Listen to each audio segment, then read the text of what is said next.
বন্ধুরা, উঠোনে গাছের তলায় বসে রান্না করছি, আম গাছের তলায় বসে, লেবু গাছ আর আম গাছের তলায়।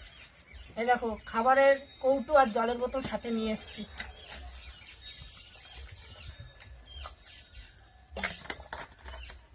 জলটাই খেতে ভালো লাগছে।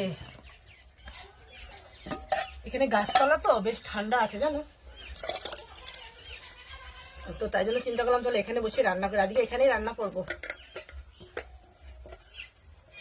গাছের তলায় বসে ঠান্ডা হাওয়ায় রান্না করব। ঘরে রান্না করতে ভীষণ গরম লাগছে, মানে গ্যাসের সামনে একটু বসা যাচ্ছে না, একটু দাঁড়ানো যাচ্ছে না গ্যাসের সামনে, এতটাই গরম। কিন্তু এখানে বেশ আরাম লাগছে,